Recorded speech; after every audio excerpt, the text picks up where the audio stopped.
মাটির ঘরা দুঃখের জলে ভরা আমারে বানাইছে অন্ধ।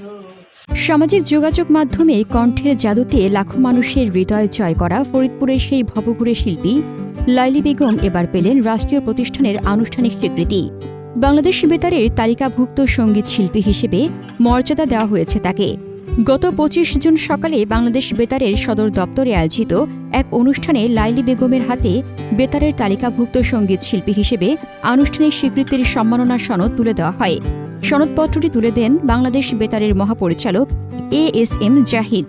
এ সময় উপস্থিত ছিলেন ঢাকা কেন্দ্রীয় পরিচালক মোহাম্মদ বশির উদ্দিন সহ বেতারের ঊর্ধ্বতন কর্মকর্তাবৃন্দ।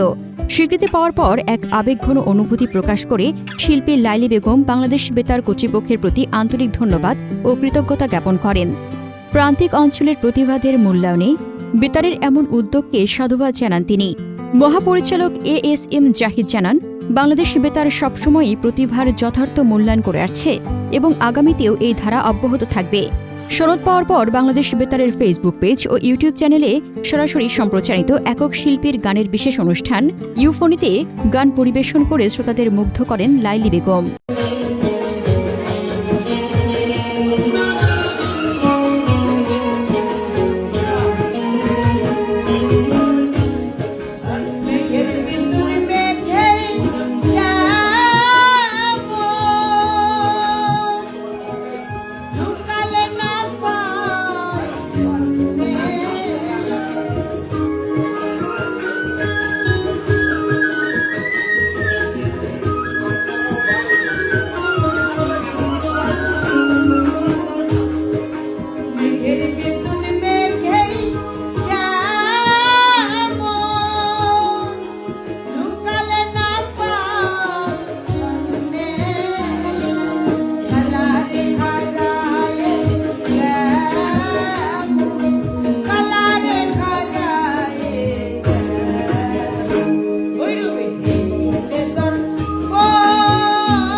উল্লেখ্য, শৈশবেই বাবা মাকে হারানো লাইলি বেগম ফরিদপুর শহরের গোয়ালচামট এলাকায় বড় হন।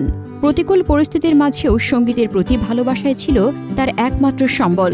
গত ২৪ মে ফরিদপুরে নজরুল জয়ন্তীর এক অনুষ্ঠানে কাজী নজরুল ইসলামের বিখ্যাত গান নয়ন ভরা জল গো তোমার আঁচল ভরা ফুল গেয়ে সামাজিক যোগাযোগ মাধ্যমে রাতারাতি আলোচনার আসেন তিনি।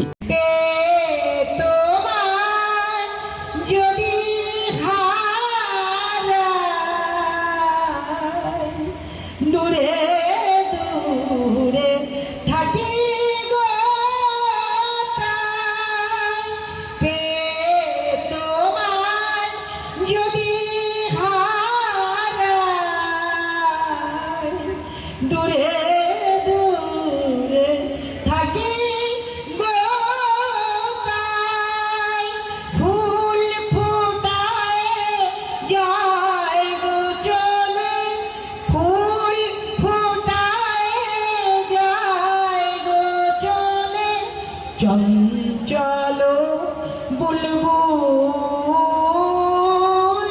নয়ন ভরা জল গো তোমার আঁচল ভরা ফুল। এর আগে গত ১৭ জুন সাংস্কৃতিক বিষয়ক মন্ত্রণালয়ের পক্ষ থেকে সংস্কৃতি মন্ত্রী নিতাই রায় চৌধুরী তার হাতে ৩ লাখ টাকার একটি অনুদানের চেকও তুলে দেন। সাধারণ মানুষের ভালোবাসা আর রাষ্ট্রীয় মূল্যায়নে লাইলি বেগমের এই নতুন পথ চলা দেশের সঙ্গীতাঙ্গনকে আরও সমৃদ্ধ করবে, এমনটাই প্রত্যাশা সবার।